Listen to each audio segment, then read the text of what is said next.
everybody. It is once again time for another episode of Never Seen It. This is a podcast where we watch movies that we haven't seen yet. I'm one of your hosts, Trent. I'm here with Betsy. Salutations. Hello, everybody, again. Today we are going to be continuing on with our month-long journey into the filmography of one Ridley Scott. And today we are staying in the aughts. Good God, did this man make a lot of movies in this decade. I think it's also the decade where we were just occupied with other things, and so we've missed a lot of it. I suppose, yeah, we just haven't seen any of these. So today we're going to 2007 with a movie that I think got a whole lot of Oscar buzz around it. We're watching American Gangster. And this is, I think, the fourth movie we have covered with Russell Crowe. And is this the first Denzel movie? No, because he was also in one of the Russell Crowe movies that we watched, Virtuosity. Oh, shit, really? But I expect... oh, my God. I expect this will be quite different from that one. No, I want this to be exactly the same as Virtuosity. I do not. This is a spiritual successor to Virtuosity. Wrong on all levels. Go listen to that episode and watch that movie. Go watch the movie. Go watch the movie and then listen to the episode. Anyway, American Gangster. Besides those two actors, Betsy, what do you know about this movie? I don't really know anything about this movie. It's one of those that I am aware exists. Yep. I've talked about this before. What's a movie that you know exists, but you just don't have a clue anything about it? They marketed the ever-loving shit out of this back in 2007 when it was brand new. I remember seeing ads for this constantly. And maybe it's just because they put it on football programs. They had advertisements during the NFL games during that time, because this probably came out at the end of the year for Oscar consideration. See, unlike you, I don't remember that. But if you also didn't watch a lot of television in the day. It also depends when it came out in 2007. Because if it came out at the beginning of 2007, I was still in college. So I was not watching TV. I was not paying attention as much to movies. The internet was a very different place. It was burgeoning social media times, I suppose. So if it was then, that's why I wouldn't have known. And then in the fall, I got straight to work and I just didn't watch it and I wasn't paying that much attention. So I don't really recall what this movie is. When we were trying to figure out what movies to do in this series, though, we went and picked a few we knew we hadn't seen and watched the trailers for them. And this was one of them. Yeah, and we haven't said it yet, but neither of us have seen American Gangster yet. My recollection from just what I've seen in the trailers and what I remember is that this is actually based on a true story. Russell Crowe is a New York City detective, and he is going after Denzel Washington, the criminal.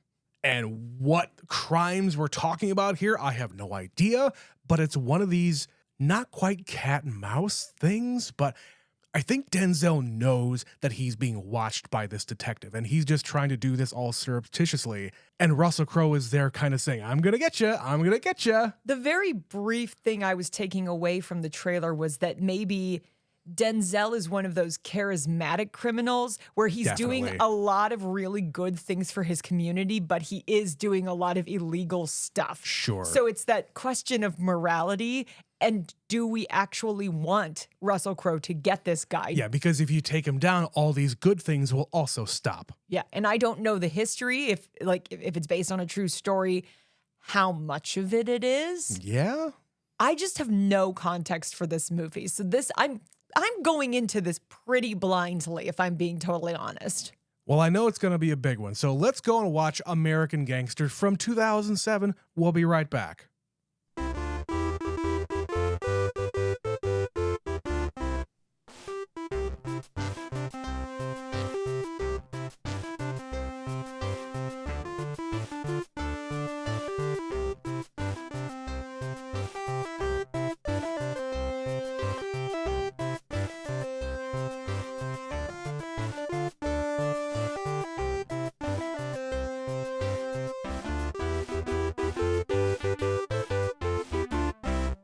And that was our third Ridley Scott movie, American Gangster. Betsy, what did you think of this one? That movie was cool. Yeah. I really liked this movie. So we've now covered 3 movies in a row from this director in chronological order, skipping a couple in between. And I want to talk specifically about the pacing of these three movies and just how different this man is able to make film.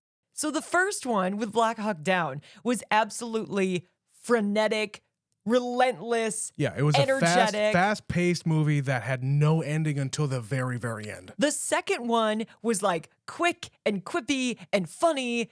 And this one is so slow and so methodical that you'd think this would be really boring. But it is not. I was absolutely hooked from the beginning of this movie all the way to the end. And it's not until the final bust at the end of the movie where they amp it up. And I was just like holding my breath and getting anxiety and really getting invested in this movie. This really represents what real police work is. Because it is slow, it has to be methodical, especially when you're going after a big fish. And it takes years. It takes years sometimes. And normally, that's fucking boring. You don't want to be involved in all of the different evidence gathering.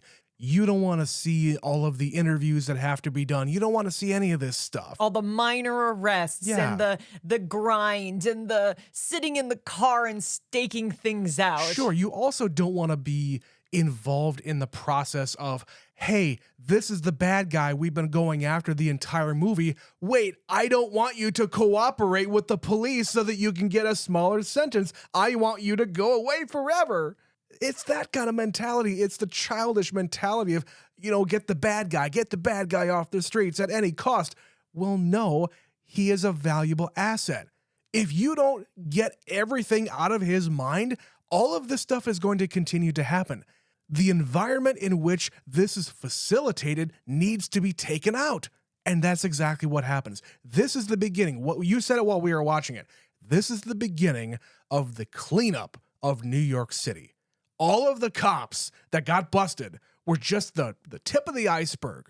The fact that he, at the end of the movie, Richie, the detective, teams up with Frank and says, point out to me who these dirty cops are. I want to get them off of the street. I want to get them out of this, and I want to break down the machine. And it takes fucking years. And they are so good in this movie. This screenplay is incredible.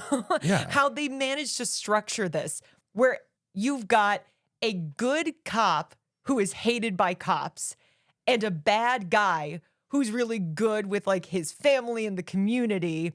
And just seeing how those two are opposing forces, but they're also kind of on the same team by the end of it. Yeah, and the way they kind of present this as this parallel story between these two guys, Russell Crowe's character doesn't even know that Denzel's character exists until halfway through the movie. Literally, we clocked it. I paused the movie as soon as they figured out, this Godfather guy of his son said, hey man, don't go after Frank anymore. Frank? What do you mean, Frank? And at that point, we're halfway through the movie. He doesn't even know that he's the big fish. Right before that is the first time he ever even sees this man. Like literally. Yeah, at the fucking Ali Frazier fight. None of the cops have any clue who Frank Lucas is. Yeah. They just know there's this new product on the street. They know that it's cutting in on their own game. And they have no idea who they're after because in 1968 until 1973, they never assumed that a black man could be a successful businessman, drug dealer, anything. Yeah. They spend this entire fucking movie assuming he's either a nobody because he does not draw attention to himself, or he works for somebody else.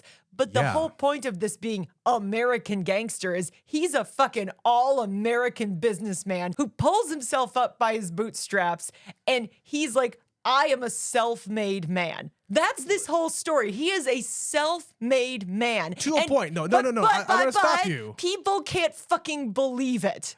I realize that, but also he was working in this entire thing since he was a child. He was next to it. He was near it. But the person that he was shadowing, he was the one actually working for the mob. He wasn't out for himself. He was, like he said, he was just a manager of this entire business.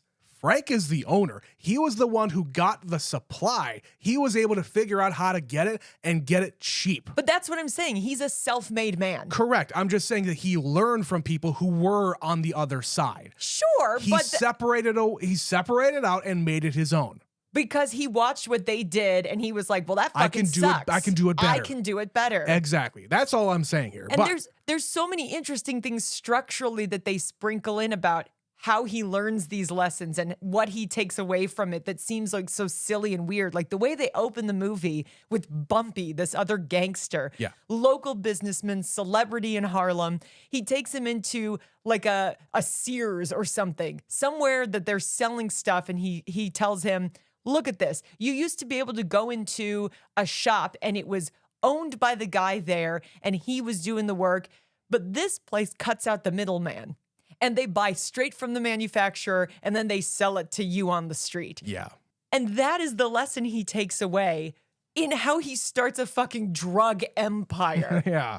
And nobody suspects him because even I'm watching him from the beginning of this movie going, he is such a quiet, reserved guy. He's just kind of in the background. And I didn't even know until 2/3 of the way through that that's because he was the driver.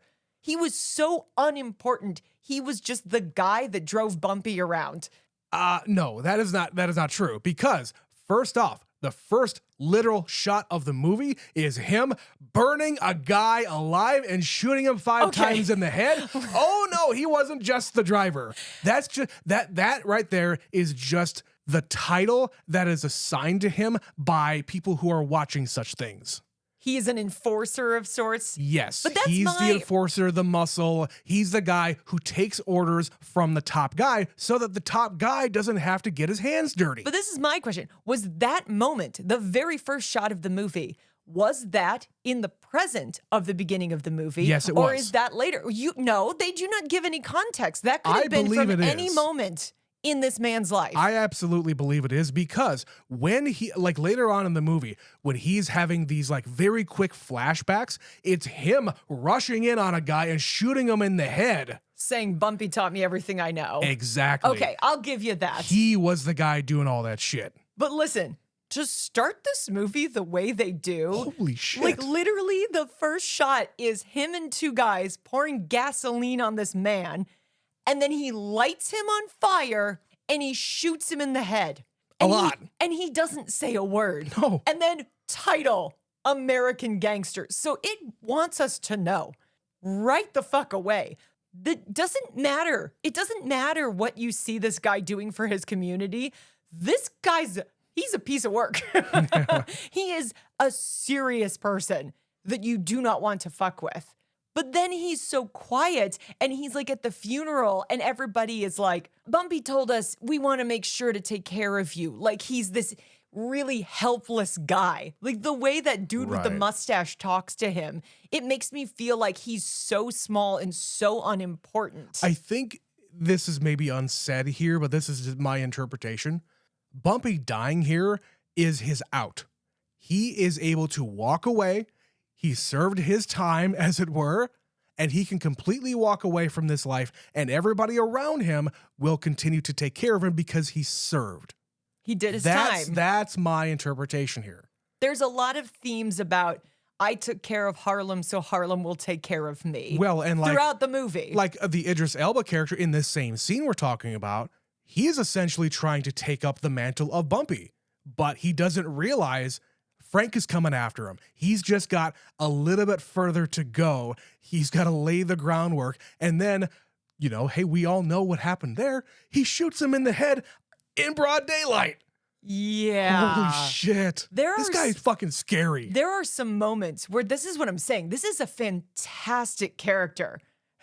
Frank is extremely interesting because he spends so much time just being silent.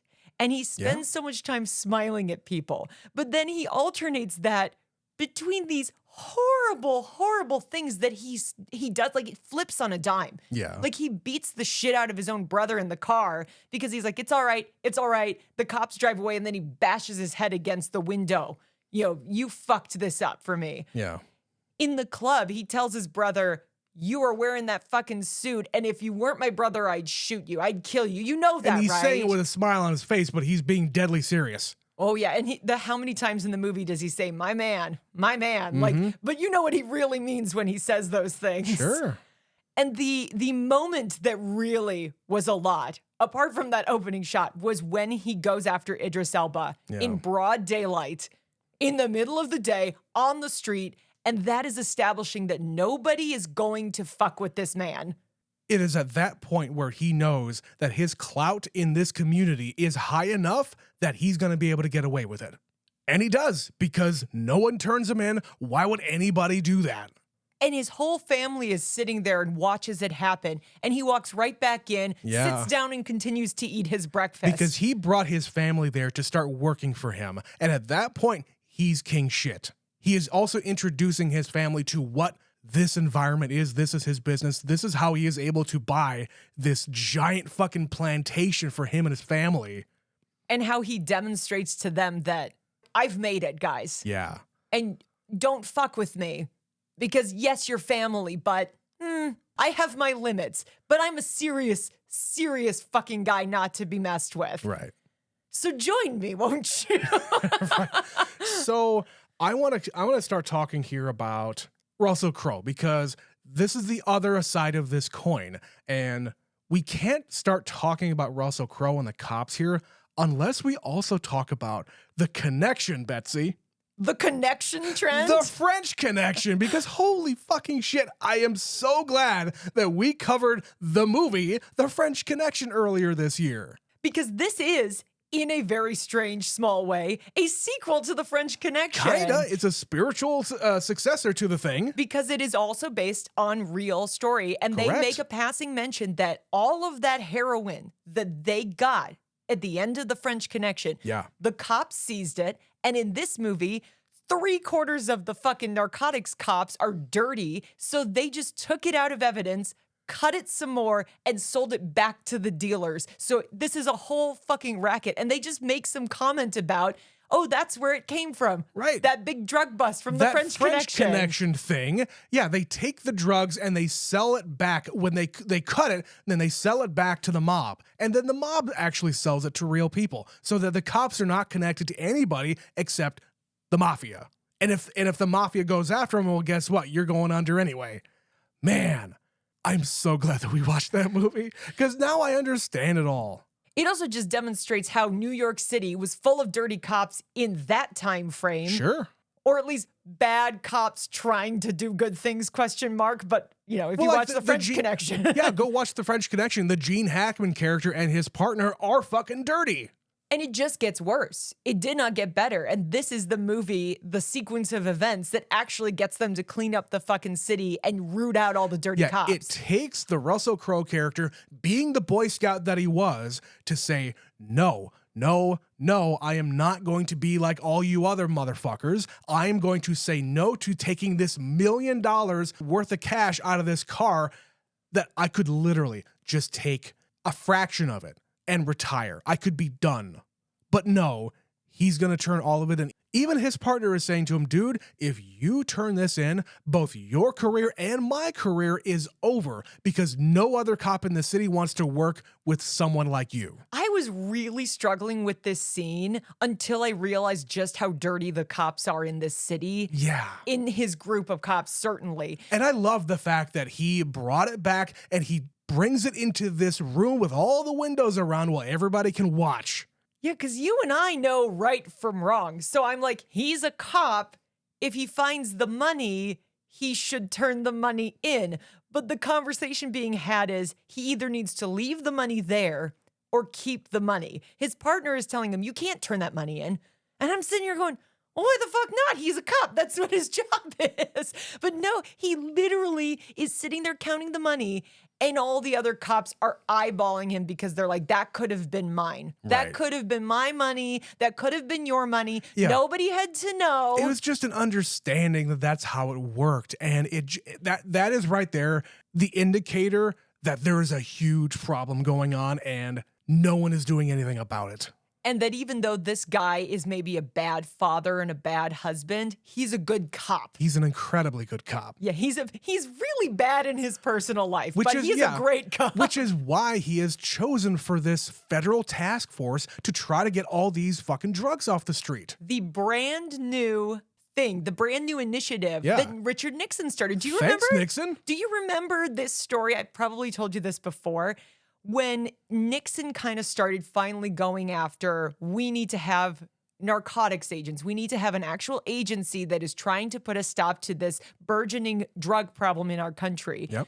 One of the people who wanted to help was Elvis Presley. So if you've ever seen that picture of Richard Nixon and Elvis Presley, it's because he read some article about what Nixon was doing. He felt very strongly about it, and he wanted to be a deputy of the Federal Narcotics Agency. So that's how prevalent this problem was. And of course, you and I weren't alive. We don't know what was going on in the country outside of things like Vietnam. But as I'm learning more about the history, I'm seeing that this is like the birth of heroin becoming a problem. And then cocaine is soon after. It's always something new and different. Well, as they are presenting the parallels between the bad guy and the cop, they're also showing you what's going on in Vietnam. And it's the progression here. And that's really the reason why he's able to get all this shit, is because the military is there. There's constantly supplies going back and forth between the U.S. and Vietnam and surrounding areas. And obviously the military, a lot of people going back and forth. Sure, equipment, people, whatever. This is what is facilitating that to happen. And as soon as that stops, he knows it's about over. And man, I mean, we can just talk about this now. The idea that other soldiers, that other military members would modify these coffins, oh my fucking God, and put the drugs underneath the dead bodies of soldiers. Literally the military, people in the military are cooperating with this whole operation. They did it for whatever reason. I'm sure they got paid off somehow, whether it be through money or more drugs. I'm sure it's probably drugs, because they also said about a third of active service military members in that era in Southeast Asia, they were all experimenting with drugs or they had a huge problem.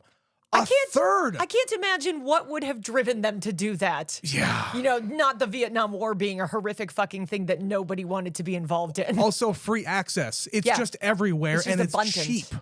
There's that great moment where somebody in this movie says they don't really want this drug trade, this drug ring. They don't want the drug problem to stop, because it employs too many people. It employs cops. It employs, guards at prisons. Yeah. The military's involved. The police are involved.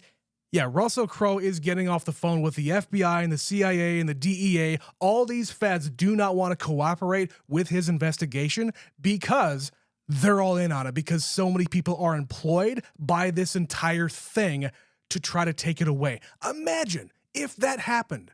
What would happen to society, number one, and what would happen to all these people who were employed to do that? It's a really strange thought, but it's true. Trent, we're literally trying to pass laws in multiple states in this country about marijuana. Yeah. And people freaking out about marijuana. It's like, I promise you, this is like the least of your worries as far as drugs are concerned. But yeah, you have to go down that road. That's part of that conversation. The people who go after the dealers and this. But there's also another side of that, especially when you're talking about weed, like, it can be taxed and it can make money. I'm not suggesting we legalized heroin or anything. But think about that. All of the different arrests when it comes to marijuana and everything else, you have to pay the cops to arrest people. You have to pay the prosecutors to actually go through the entire thing. If they get convicted and sent to prison, you have to pay for that too. Well, instead, you could completely reverse that and have the person buy it and tax the shit out of it so that you can use that money to do other things to help the community. But then you don't need those jobs. And another thing that cops will say is, well, one of the ways that we can actually bust people is if we pull somebody over and we can smell weed coming out of the window of a car. Well, guess what? We have probable cause now. So it's just another avenue to continue to add up and add up and add up on all of these drug arrests and to pump your numbers up. And yeah, it's a bragging thing. It's an interesting philosophical thing to throw into this movie. But I was really interested in that element of Vietnam and how they have this correlating thing. In 1968, we were barely involved. Like in 68, it was when it was really starting to ramp up. Yeah. And in 73 is when we pulled out. And that's basically the timeline that they give us for this movie, Yes. where he is this small-time dude who has nothing going for himself, and he's trying to figure out what he wants to do. And then Frank sees on the news a story about how drugs are cheap and readily available in Vietnam. And at the height of the Vietnam War, this man willingly gets on a plane, flies halfway around the world, and goes straight to the source. He finds the people in the fucking poppy fields. Like, there's just, here it is. Yeah. These are the drugs. And he talks to this very shady man and says, I want a lot of drugs. Yeah, and the guy is trying to convince him, hey man, I know what you're trying to do here, and I'll take your fucking money, but I'm going to try to convince you otherwise, because how the hell are you going to get all of this back to the U.S.? He's an honest drug dealer. He's concerned for his well-being. Like, Yeah. I'm not worried about you getting busted and it getting back to me. I That's want not my repeat problem. business. Yeah. Yeah, but if you go with my product and you get caught, like, how are you possibly going to get it out? And I was wondering that myself. How is he going to get this out of the country? He knows people in the military. It never occurred to me he would just bribe a bunch of different people to put it on a military plane and fly it back to him and hand deliver it. Right. Another thing I like about this guy who is in Bangkok here, at the end when he's buying like, I don't know, hundreds and hundreds of kilos to bring back, the guy says, I know this is kind of going against my own interest here because you've been a good customer of mine, but there is such a thing as just stopping while you're ahead. You could just stop. You could walk away. Yeah, quitting while you're ahead is not the same thing as quitting. Right. The gall on this guy to use military people, to use military personnel, and probably pay off a whole lot of people to get this to happen. And he got away with it for years. And no one figured out how he was doing it. And no one cared. No one even knew who he was. They just knew there was a flood of drugs on the street and couldn't figure out where it was coming from because they were looking in all the wrong places. They were looking in the usual places. Right. They were looking to the French, who had been, until very recently, doing a lot of that. They were looking to the Italians, who were well known in the mafia here. Yeah. They're looking at all of the people except the one person they should be looking at. Indeed, and that's what makes it a good story. But this is a good place for us to take a break. We will be right back after a word from our sponsor. Patreon.com/neverseenapod. Patreon.com/neverseenapod. Patreon.com/neverseenapod. Hi, we're Betsy and Trent, the incredibly beautiful and talented hosts of Never Seen It with Betsy and Trent. Due to a factory error, we are now overstocked on podcasts, and we are passing this deal on to you. For the low, low price of $5 a month, you can get Never Seen It Movie Club, Real Love, Box Set, The Wayback Machine, and so much more. So come on down to Patreon.com/neverseenapod and claim these amazing deals today. So, of course, the whole reason why we're covering American Gangster today is because it was directed by Ridley Scott. Now, as we kind of mentioned earlier, this is very much a departure from the other two movies we've already covered, two movies that he directed within 10 years of this movie. And, you know, Ridley Scott, by this point in his career, has been recognized as somebody who can basically do anything. Like, going all the way back to the goddamn 80s up until now, there isn't anything that you can kind of pigeonhole this guy into. And so far, through these three movies, I can't tell any kind of like signature shot or anything. Everything is unique here. What are you kind of feeling here about these three movies so far, and this one in particular? No, it's fascinating. It's absolutely fascinating how this man can take any script he decides to, and you just are like, this is an incredibly well-made movie. Like, regardless of how the movie is received, looking at all of his career, because there have been ones that have not been well received, but they might look beautiful. They might look great. And then they just kind of fall flat. The last one being Napoleon. We didn't watch Napoleon, but even that one still managed to get nominated for some Academy Awards, and most people didn't like Napoleon. Right, and there was that one that he got on the internet and started talking shit. The Duel? The Last Duel. The Last Duel, yeah, with Matt Damon and all those other guys. And I've even heard that, again, not well received, but there is an audience for it. Like, that was one that was on our short list, but you weren't convinced. And that's okay. Maybe someday we'll get to it. Because we've touched on this in our very first episode. When he hits hard.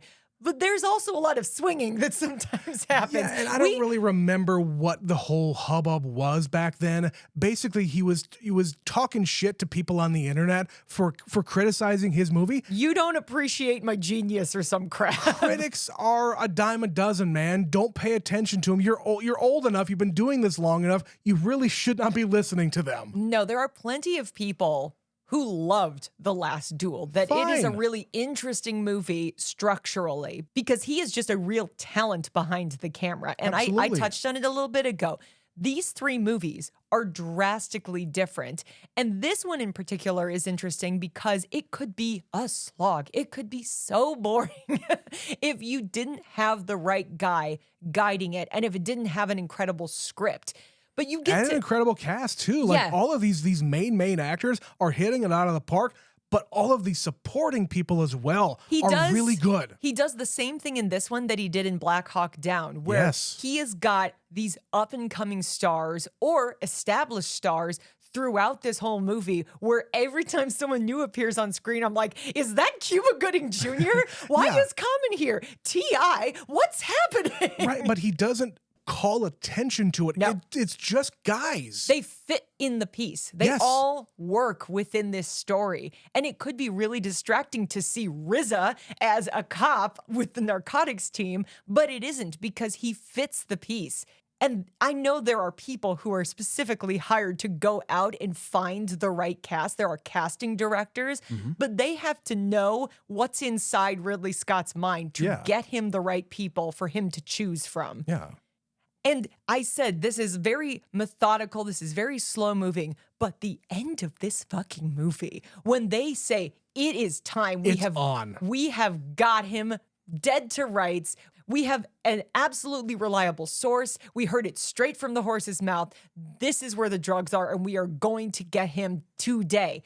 That scene in that apartment building, as we're building that tension. Yeah, when they're in the hallway, I was getting so fucking anxious.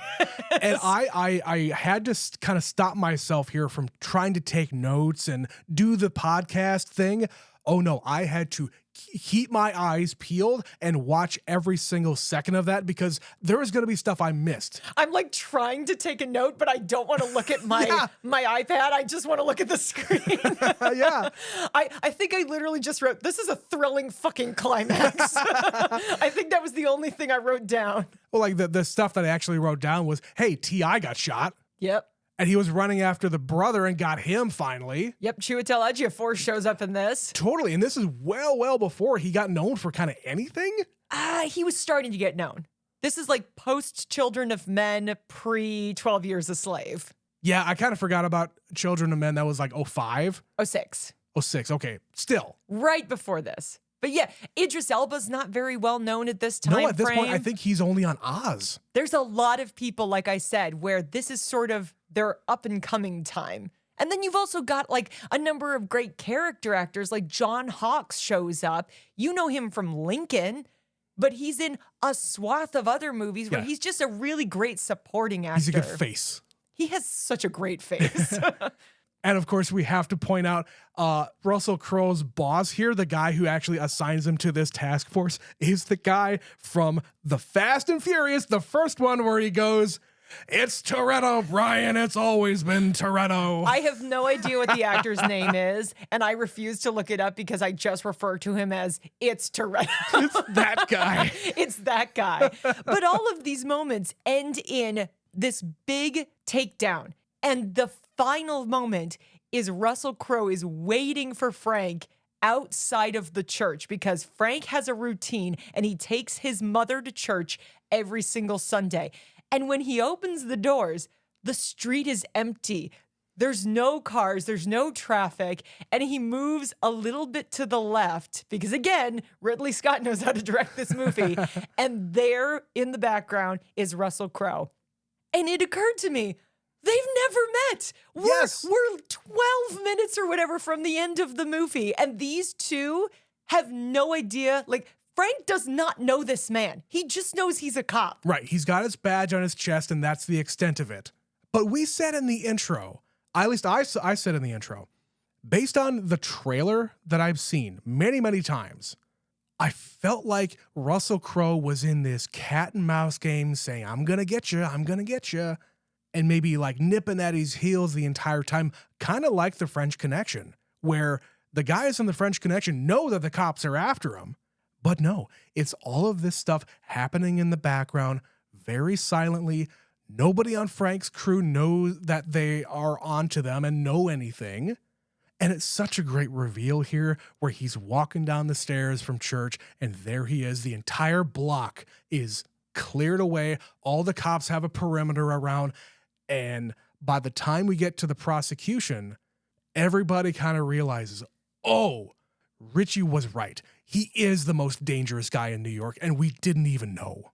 Another thing that Ridley and his editors are very good at in this is they just have little moments sprinkled throughout, like the effects these drugs are having on people. Yes. Like there are these kind of nondescript sequences of like a woman with a baby and she's OD'd and the baby is crying, and another woman like collapsing into a bathroom as she's like sticking needles in her foot. Yeah, I think that was the sequence of Thanksgiving where we have Denzel and his family and the big ass spread and the huge family and everybody's having a great time. Literally the framing of like that fucking Norman Rockwell painting. Exactly. Even with him holding the fucking turkey. Yes, and down the length of the table. It's like, Yes. don't think I didn't see what you were doing, Ridley Scott. Absolutely. But we also get the Russell Crowe scene of him basically making a tuna sandwich by himself in his shitty, sad apartment. We also get the Josh Brolin character by himself on Thanksgiving. And this is where a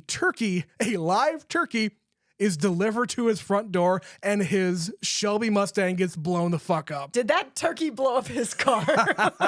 Is that what I'm supposed to believe here? Sure, why not? But it's a great juxtaposition because you see these quiet, lonely, pathetic little lives that these cops are leading. Yep. And then this guy, who is absolutely terrifying, is this great family man, and the whole family's there, all the brothers and all the kids. Everybody admires him, looks up to him, saying, man, I want to be like you. Even T.I., the little cousin, says, man, I'm going to give up my baseball career because I want to be just like you. I want to be like Uncle Frank. Yeah. Ooh, yeah, it's, great way they laid this out.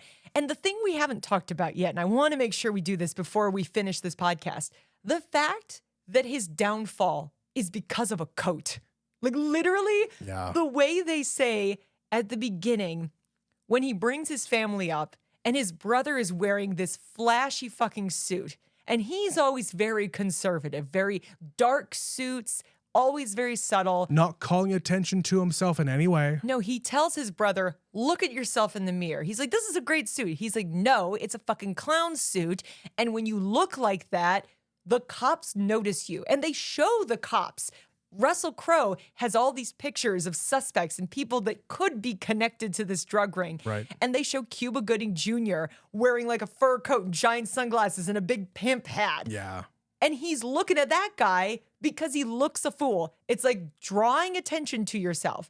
Meanwhile, nobody looks at Frank because he's so subtle and he's so in the background. No one even blinks when he's doing this entire business. Yeah, he says the loudest guy in the room is the weakest guy in the room because he feels like he needs to compensate for his lack of strength. And like you said, because he wears this coat to the fucking Frazier Ali fight. Because he's being nice to his wife. Yeah, his wife gives him the fur coat and he says, okay, fine, I'm going to break my rule to go out in public wearing this thing. And as soon as he realizes that he got fingered because of it, he burns the coat. This $50,000 coat. He's wearing this really nice coat. He has better seats than the mobsters that they know about. Right. who the fuck is this guy? Armand DeSante is behind him. The only other thing we've seen him in is fucking striptease. Love that. I love that for us. But genuinely, like Russell Crowe is there and goes, who the fuck is this guy? Right. Josh Brolin is there and says, who the fuck is this guy? So he gets it from both sides. Not only does he now have the corrupt cop pulling him over on his wedding day to say, here's my card. I expect $10,000 at the beginning of every month because if you're going to do business, then we're going to do business together. Exactly. And he gets Russell Crowe, who's the good cop, who's going to take down everybody because of a fucking coat. But you're right. When he gets caught and he burns that coat, I was just like, oh, man. Yeah, the regret, that anger. And he's like, I shouldn't have fucking broken my rule for anybody. He gave in to a tiny thing because he thought he was being nice to his wife. He was feeling good, but it's his hubris. He thinks that he's untouchable and that his operation is flawless. Nobody's going to come after me because nobody knows me.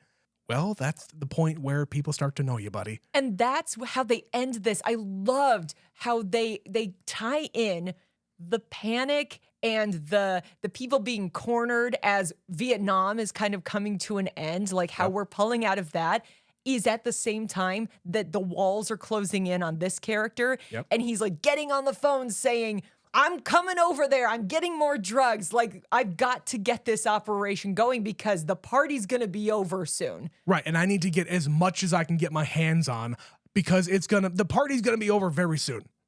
And it was. One of the things that I did not foresee happening here is that Russell Crowe's character was going to night school because he was trying to become a lawyer. He was trying to pass the bar. And during the investigation, he finally gets it. But I had no idea that he was going to be the prosecutor on this case. I feel like they wouldn't allow that and that maybe this is just for cinema. But who better to do it than him?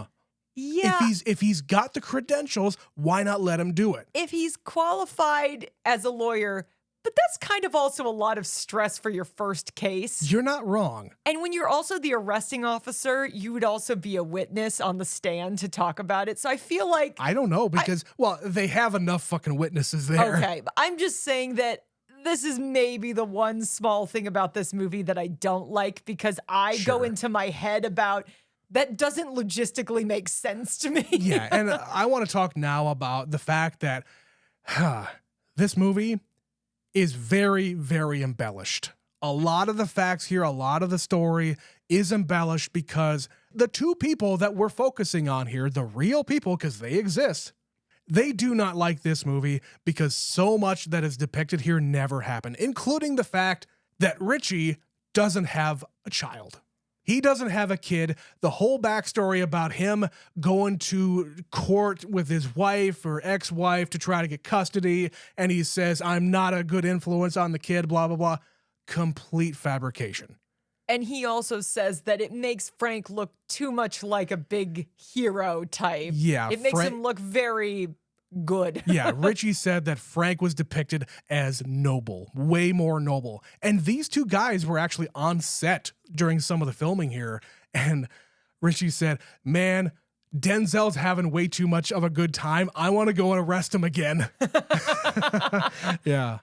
But that's what happens when you have movies based on real events, is to make them more interesting cinematically. And I like it, though. In this one, the way that they paint these two guys in their parallel stories, like I said, he's a good cop, but he's bad at life. And then Frank is really good at his business, but he's a very bad person.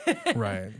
But to kind of clean up the ending here, we are told at the end that the cops were able to recoup $250 million through the cash that he had on hand and all of his foreign bank accounts. $250 million in the early 70s? Holy fucking shit. And they also took down 3/4 of the drug police in New York that were dirty. 3/4 of the police working on that task force. 75% of the cops in the group that is supposed to be stopping the drugs was not doing their job. They were getting payments to not do their job. Because they just witnessed so much money changing hands here that they could not resist just taking a little bit and a little bit, and it just gets out of hand. Yeah, and because so many other people are doing it along with you, who's to stop you? You start taking a little and then a little more and a little more. And before you know it, New York City is a shithole because none of the cops give a fuck. Exactly. And they said 30 members of his family that he brought in on this entire venture were also arrested and put in prison.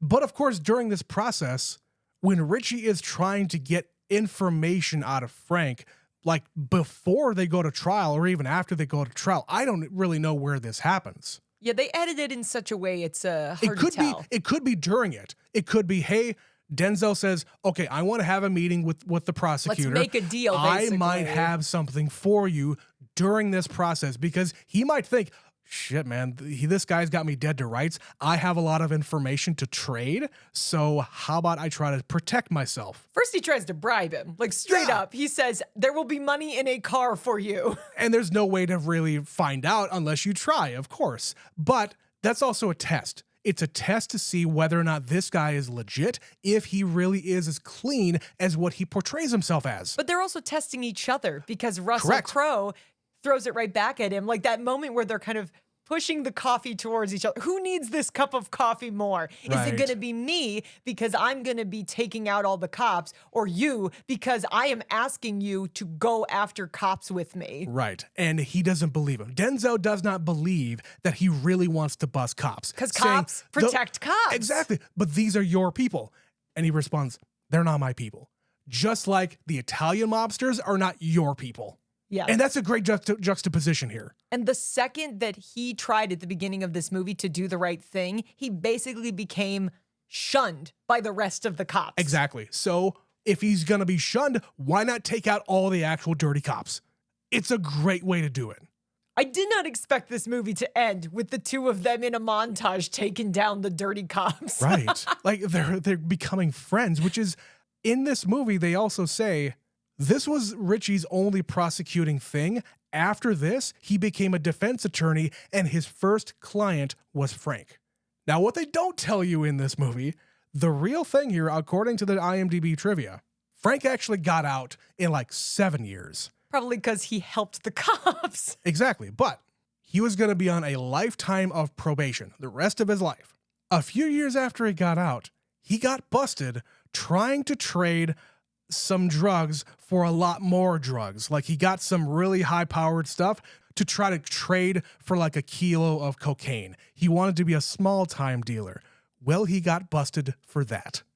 And then he was put back in prison and got out in 91. So that part of it is true, but they don't tell you what happened in between. No, that's a boring story when you're making a movie. It's like, well, that's no fun. Right. Like you don't want to have mixed feelings about your characters at the end of your movie. It's really weird how I feel about this character, because this guy's a total piece of shit. Yes. Like he's a bad person. But then there's these moments with like his mom where she gives her speech, and his mom was nominated for Best Supporting Actress for this movie. She's the only acting nomination this movie got. That's a fucking crime. And only one of 2 awards it got nominated for it all. But she says, I need to talk to you. I need to talk to you. No, just calm. You sit down for a minute. Mom needs to talk to you. I never asked you how you got this money. I don't care. I never asked you about this, but you're the oldest. And if you had done this, your brothers all would have done this. And if you had done that, your brothers all would have done that. But even your brothers, and even I know you don't kill cops. But if you go and do this because they went to your house and they hit your wife and they took your money. Yep. If you go for revenge, everyone's going to leave you. Yeah, your family will disown you. And when she says, I will leave you, and her voice quivers just a little bit, and she puts her hands up, she got me. I was like, okay, I get it. I get it. I got a little bit emotional when Mom got involved. But he listens to his mother. Even as big and tough a man as he is, he still listens to his mother. A good lesson for all of us to follow. So, all right, I think that's about where we can cut this off here for American Gangster. Anything else you wanted to cover here? No, I think we covered all of the things I specifically wanted to. This is a good movie. I can definitely see us revisiting this one. I think so too. And in the same way that we really like The French Connection and The Conversation, these two 70s movies that we've covered, a lot of how this movie was made made me think of those two movies as well. How it was shot. You had some of the interior shots from the car as they're driving around. They're even driving around the same kind of neighborhood with the overhead train from that car chase. There's definitely some similar energy. Absolutely. So I think with that, we're going to call it an episode. If you would like to tell us what you thought about American Gangster, about Ridley Scott, all of his entire filmography, email us, neverseenitpod@gmail.com. Maybe don't email us about his entire filmography because that's going to be an extremely long email. I mean, it's your time. You can do what you want. Our superfan Stephanie, though, used her time to email us about Black Hawk Down, the first Ridley Scott movie we've covered.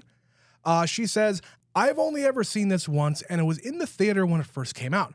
I remember it being really good, but I would like to see it now 20 years later. My husband was in the Navy in the mid-2000s to the early 2010s. It is absolutely possible to support your troops, but also feel like we should probably not be sending the troops to places where they're not wanted. But I have said it before and I'll say it again, support the VA. Give more money to support our veterans. Yeah, we had more of those in this movie. Very true. But she says, anyway, I finished out October with the ending of her spooky season of movies. October 29th, she watched Hocus Pocus 2, which we haven't watched yet. October 30th, she watched Cabin in the Woods. It is amazing. I agree. And for the 31st, Little Monsters. Love you guys from Superfan Stephanie. Yeah, she's emailed us a few times about Little Monsters. I feel like she watches that one every single year. Seems like it. Well, thank you again, Stephanie, for your thoughts this time and every time you email us. If you would like to be like Stephanie, email us your thoughts about any of the movies we have covered, or even movies or thoughts that are unrelated to the stuff we've already covered. Email address is neverseenitpod@gmail.com. Of course, if you would like to not email us, we also have social media accounts where you can message us there. Twitter, Instagram, and now Blue Sky are the main places to do that. If you would like even more content than the weekly episode that we put out every single Sunday, go to patreon.com/neverseenitpod and you get one additional piece of content every single week from us at Never Seen It, your best friends. Sometimes you get more than one a week. We have other things we throw on there. It's true. We have our normal shows, plus we get the extra bonus stuff. And on occasion, there are 5 Wednesdays in a month where you get like a full-ass episode of something different. So again, patreon.com/neverseenitpod. $5 a month gets you access to all of that stuff.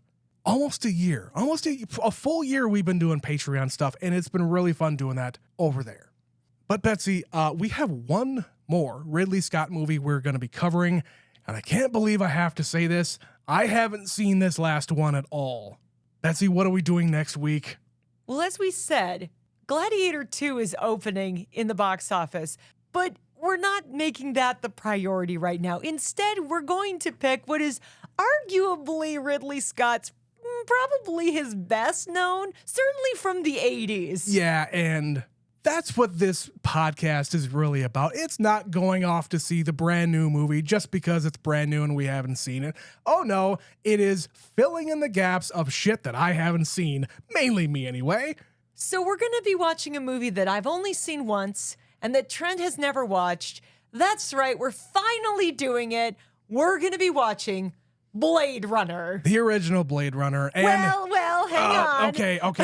We're going to cover this more in the episode, but we're going to be watching the final cut of Blade Runner, whatever it is available on the HBO Max thing. I think it's the final cut. I think it's the final which, cut. as I understand, is the one you should see. And technically speaking, I don't think I've seen that, but I guess we'll find out when we watch it. At the very least, you know what the movie is. You don't necessarily know how it's put together this time. But we'll talk about that next week.